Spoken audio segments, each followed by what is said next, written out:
My first experience battling illness turned out to be much harder than I had imagined. I couldn't move like I wanted, and breathing was difficult. My husband, who scorned me during my illness, saying, "I don't need a bald, skinny woman."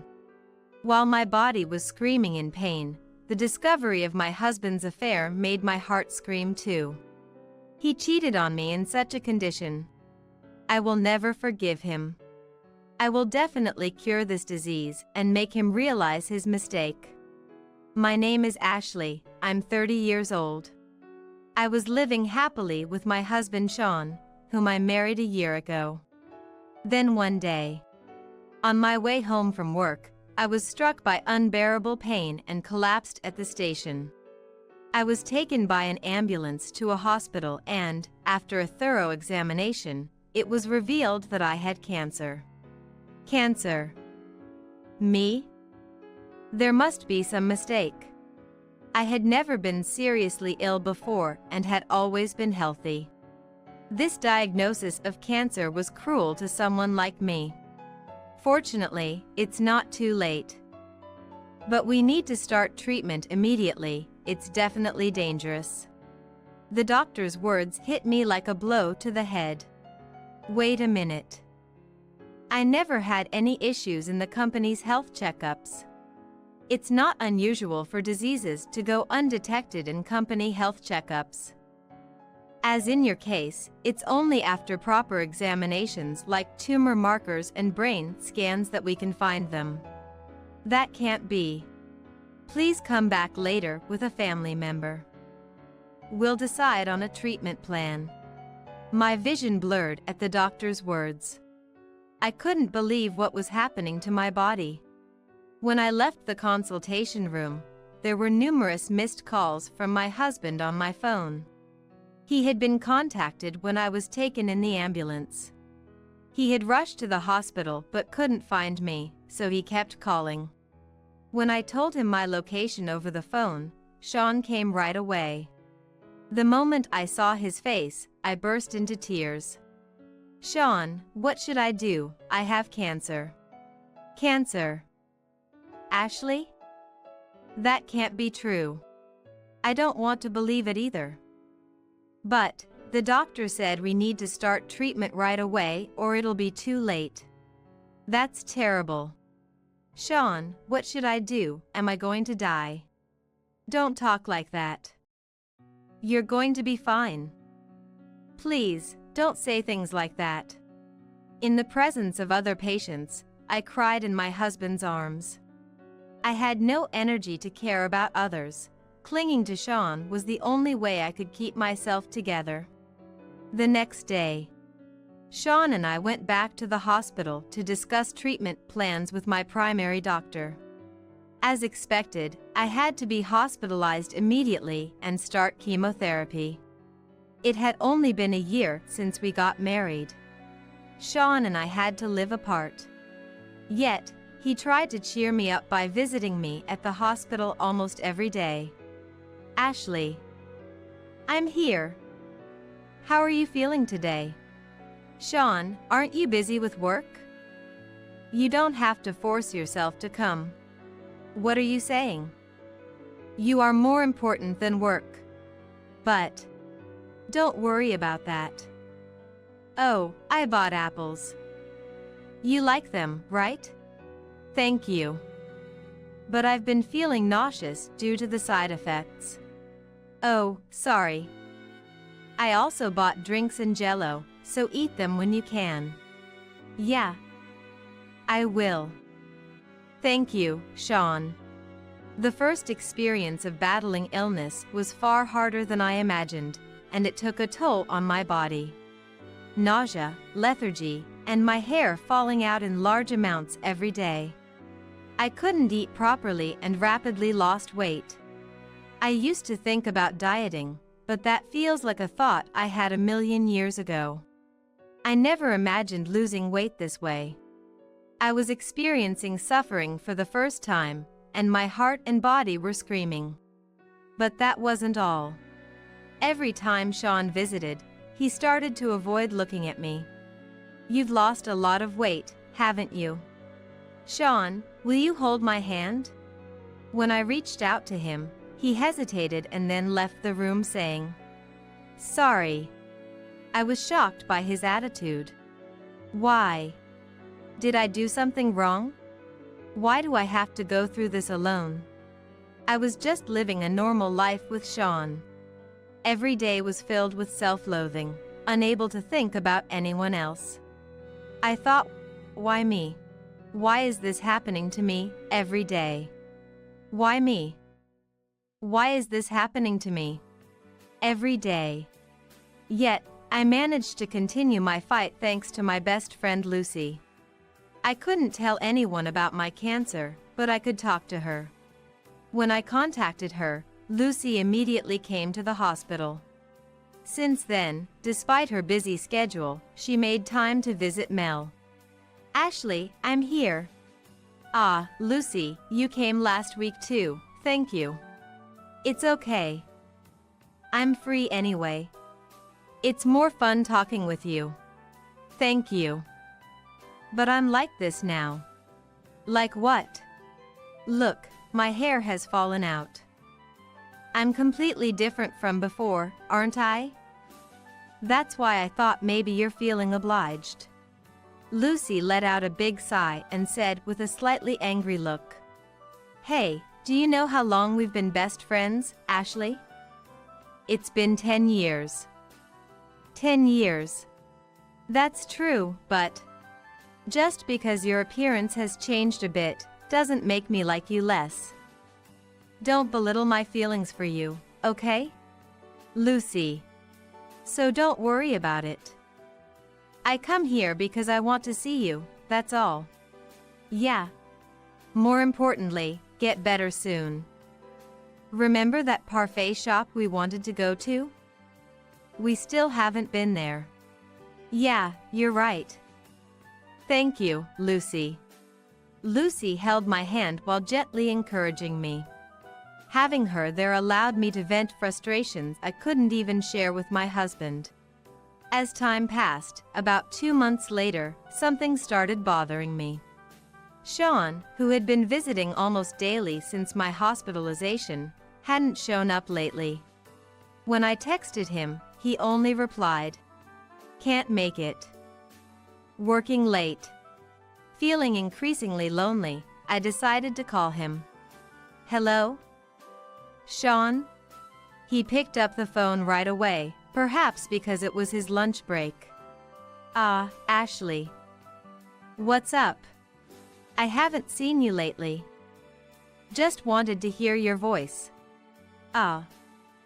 I see. But sorry, I'm a bit busy right now." "What? But isn't it your lunch break? I have things to do." "Sorry, but I've got to hang up." "Wait, Sean." The call was abruptly ended, and he didn't respond to any messages after that. Why? He used to visit me so often. Could it be that something happened while I was away?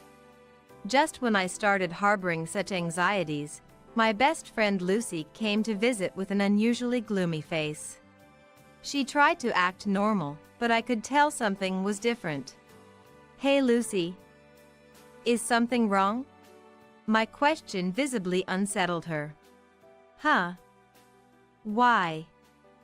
"Nothing's wrong. But you seem different than usual. Like you're forcing yourself to be cheerful."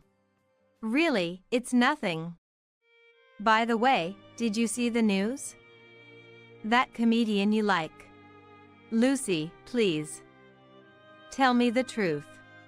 As I stared directly into her eyes, Lucy awkwardly looked away. After a moment of silence, she started speaking softly. "Actually, I saw something yesterday." "Saw something? What did you see?" "I saw your husband Sean walking arm in arm with another woman." "What?" "I'm sorry to say this suddenly. Maybe I was mistaken." Her words sent me into a panic. "Sean cheating with another woman? No, he wouldn't do something like that. But he hasn't come to the hospital lately, could it be?" I decided to tell Lucy everything I knew. Listen, Lucy. I think what you saw was indeed Sean. What? Why would you think that? Sean hasn't visited the hospital for the past 2 weeks. And he lied to me yesterday, saying he was working late. I can't believe Sean would do something like that. I called his office yesterday. He said he was busy and hung up quickly. I wondered why at the time, but it makes sense if he's cheating. Ashley. Hey Lucy, I have a favor to ask. I decided to have Lucy investigate Sean on my behalf. She went to a detective agency and requested an investigation into his activities. 1 week later, when I saw Lucy again, her expression was gloomy, and I immediately sensed that the investigation results were not good. She hesitated to speak, so I tried to start the conversation with a smile. Lucy, the investigation is done, right? Thank you for arranging that. Can I see the results? Ashley. Maybe it's better if you don't see this. It's okay. I've already braced myself for it. But it's fine. I took the envelope from her and checked the contents. There were photos of Sean holding hands and kissing another woman in the street. I was furious, trembling as I held the photos.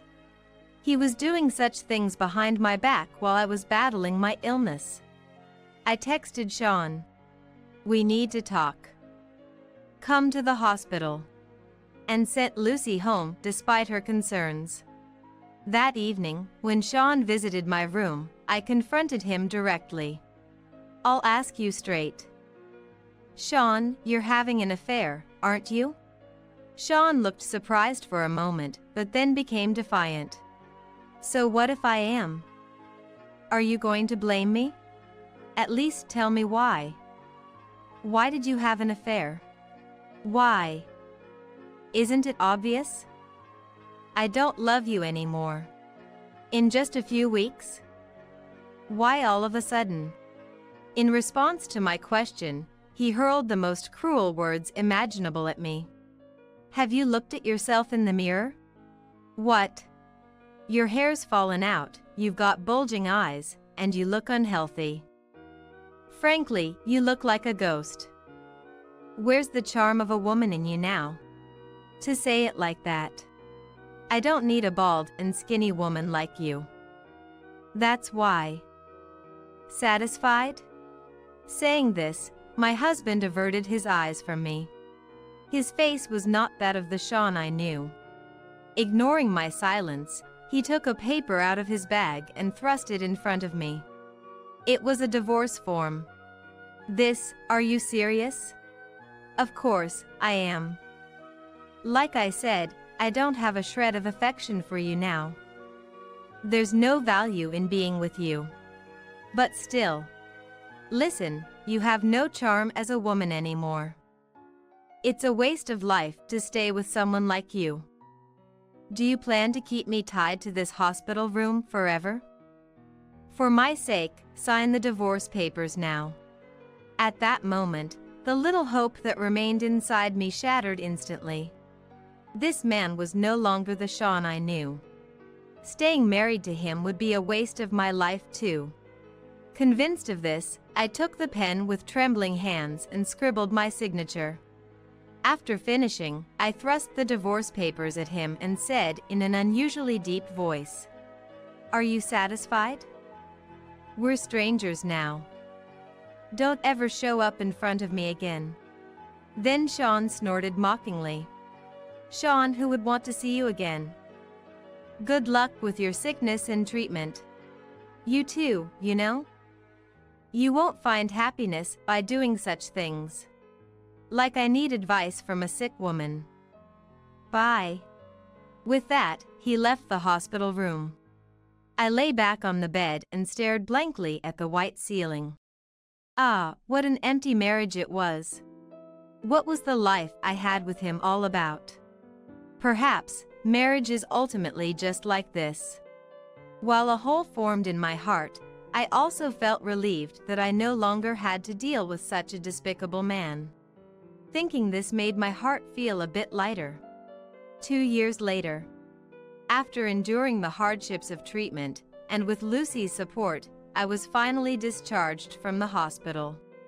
Now, I live alone in an apartment and have restarted work, though for short hours. At Lucy's suggestion, I also started using social media.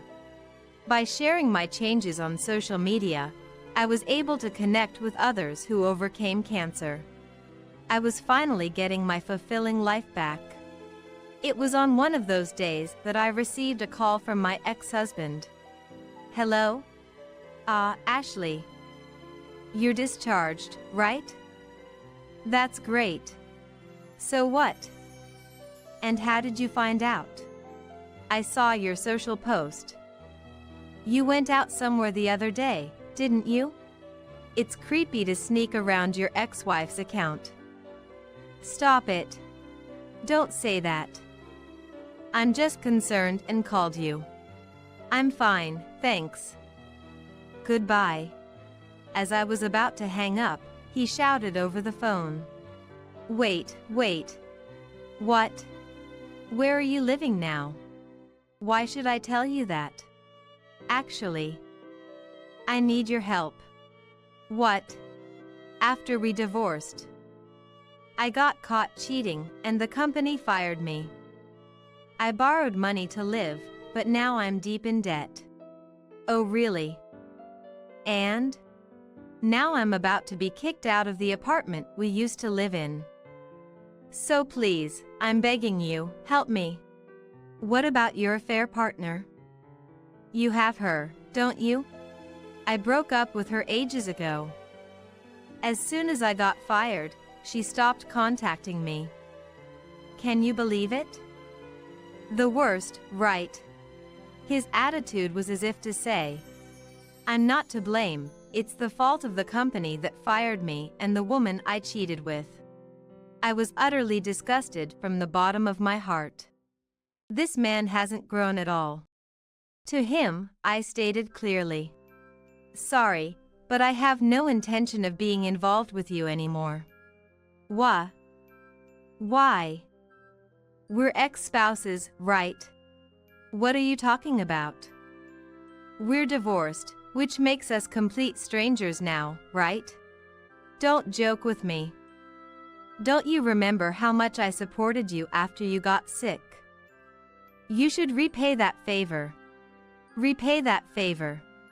Yeah, that's right. I took care of your mental health when you were bald. And now when I'm in trouble, you won't help. Was he forgetting that he cheated on me? His words were making me tremble with anger. Shut up. Who do you think you are after cheating during my illness? Don't make a fuss over a little affair. I did it because you were unbearable to look at. What? I don't want to hear that. While suffering from my illness, I was betrayed and pushed to rock bottom by you. Don't you see that? What does he calm down? How can I be calm? How much more selfish can you be? How much more can you trample over someone's feelings? There's no way I'd help trash like you now. You should suffer even more. Wait. I was thinking we could get back together. What? As if I'd ever go back to someone who betrays so easily. I've made up my mind. I'm going to claim compensation. Compensation. He probably never imagined that a casual call would lead to a demand for compensation. He began to panic. Wait. Compensation. I just told you, I don't have money right now. That's not my problem. Hey Ashley. Shut up. Don't call me by my name so casually. I will never forget or forgive what you did. The betrayal during my pregnancy and illness will leave scars for life. I'll use every means to extract compensation and make you suffer even more. Wait. Help me. Ignoring whatever he was about to say, I hung up the phone. I blocked his number, not wanting to hear his voice ever again, and went straight to a lawyer's office.